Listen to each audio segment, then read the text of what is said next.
आजादी हमें उपहार में नहीं मिली है, इसके लिए एक लंबी यात्रा करनी पड़ी है, आजादी की यात्रा। इस यात्रा में हजारों लाखों लोगों ने अपनी जान की कुर्बानी दी।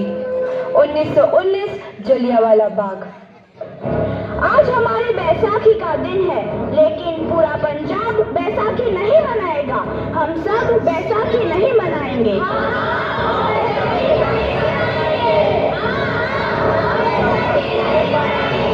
जब तक हम अंग्रेजों को भारत से बाहर नहीं निकाल देते, पूरा पंजाब बैसाखी नहीं मनाएगा। अच्छा, तो तुम सब हमारा विरोध करता है, भाग जाओ यहाँ से, इसका अंजाम बहुत ही बुरा होगा। हम नहीं जाएंगे, तुम लोग जाओगे, हमें नहीं, तुमको भारत से भागना होगा। Soldiers fire!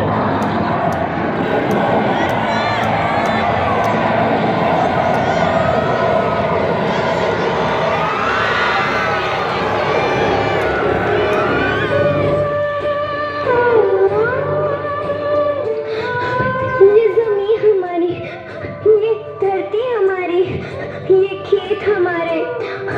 अभी थोड़ी देर पहले हमारी ये फसलें लहरा रही थी, पर इन अंग्रेजों ने हमारी फसलें बर्बाद कर दी। इन अंग्रेजों ने एक ही झटके में इन सब फसलों को काट दिया। अंग्रेजों, तुम्हारे इस अत्याचार से हम डरेंगे नहीं, इस अत्याचार का बदला लेकर रहेंगे, हम आजादी लेकर रहेंगे। जलियांवाला बाग हर हिंदुस्तानी की आंख नम कर गया। इस कांड में कितने मासूमों की आहुति चढ़ गई, इतनी हैवानियत से इंसानियत कत्ल कर दी गई। जलियांवाला बाग के हत्याकांड ने आजादी की आग में घी देने का काम किया। मासूम औरतों, बच्चों की दर्द भरी चीखें और सिसकियां इनकलाब का गूंज बनकर उभरी। लाला लाजपत राय, भगत सिंह, राजगुरु, सुखदेव सरीखे क्रांतिकारियों ने भारत की इस जमीन से विदेशी दरिंदों को निकाल फेंकने के मंसूबे मजबूत कर लिए। 8 अप्रैल 1929 लाला लाजपत राय के नेतृत्व में साइमन कमीशन के खिलाफ एक भारी जुलूस निकाला गया। Simon commission, Simon commission, Simon commission, Simon commission, Simon commission, Simon commission, Simon commission, Simon commission, Simon commission. बेवकूफ इंडियंस, तुमको हमारी बात समझ में नहीं आती। Stop this! साइमन कमीशन नहीं मानता। I say stop this! लाला जी, आप आगे बढ़ो, हम आपके साथ हैं। लाला जी, संघर्ष करो, हम आपके साथ हैं।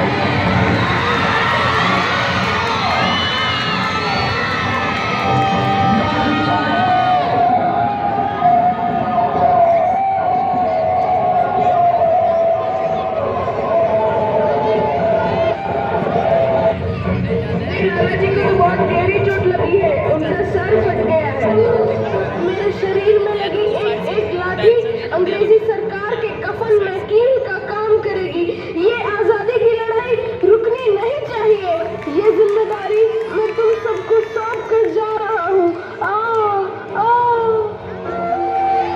लाला लाजपत राय की दर्दनाक मौत के बाद भगत सिंह, सुखदेव, राजगुरु वतन के इन मतवालों के खून में ऐसा उबाल आया जिसका सामना करना अंग्रेजी सरकार के लिए मुश्किल हो गया। अंग्रेजों को करारा जवाब देने के लिए स्कॉट और सैंडर्स को मारने की रूपरेखा रची गई।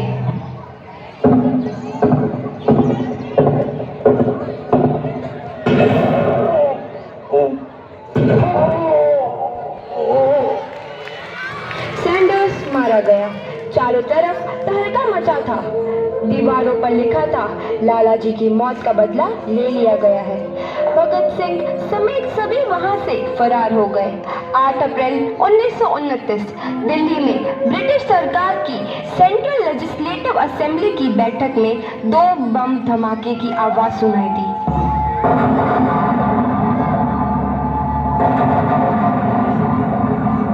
इन आंकों ने अंग्रेजी हुकूमत को हिला कर रख दिया। इस घटना को अंजाम देने वाले भगत सिंह, राजगुरु और सुखदेव ने अपने आप को अंग्रेजों के हवाले कर दिया। 1930 को अदालत ने अपना फैसला सुनाया। मुलजिम भगत सिंह, मुलजिम राजगुरु, मुलजिम सुखदेव को दफा 121 और दफा 302 के तहत ये अदालत तीनों को मुजरिम करार देती है और इस गुस्ताखी के लिए ये अदालत इन तीनों को सजाए मौत की सजा सुनाती है। सरफरोशी की तमन्ना अब हमारे दिल में है, देखना है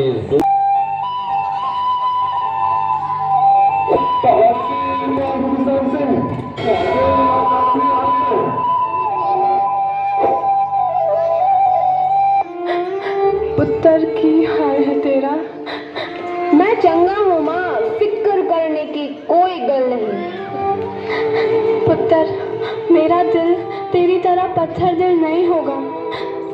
तेरी ये गला सुन के मेरा कलेजा फटे जा रहा है। माँ, मेरा दिल कोई पत्थर जैसा नहीं है, एक वतन परस्त का दिल है जो मेरे देश प्रेम के जज्बे को ताकत देता है। बेटा, मेरा लाल। माँ, आज मेरी तपस्या पूरी होने जा रही है। जे तू रोई तो मैंने तकलीफ होइया। सोच, तेरा पुत्र आज शादी करने वास्ते जा रहा है।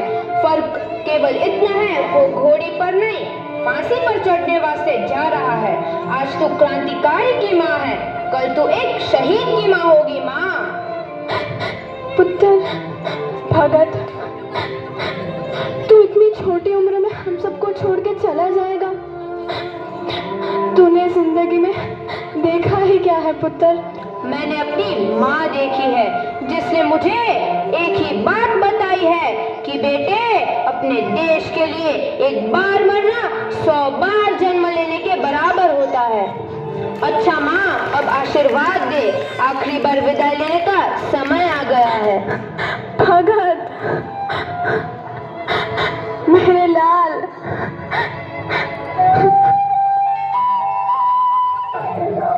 एक दूसरे से गले मिलना चाहते हैं, उनके हाथ खोल दिए जाए।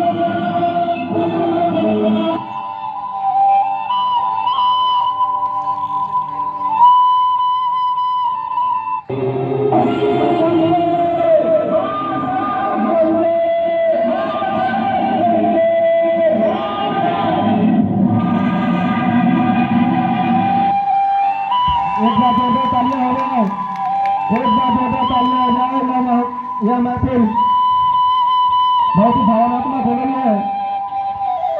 देश के हर एक नौजवान के मन में आजादी की नई का नारा जोर पकड़ रहा था। सबने एक आजाद भारत का सपना देखना आरंभ कर दिया था।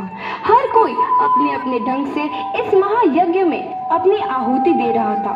सुभाष चंद्र बोस, रानी लक्ष्मीबाई, तात्या टोपे और मंगल पांडे जैसे शहीदों की कुर्बानी 15 अगस्त 1947 को भारत आजाद हुआ।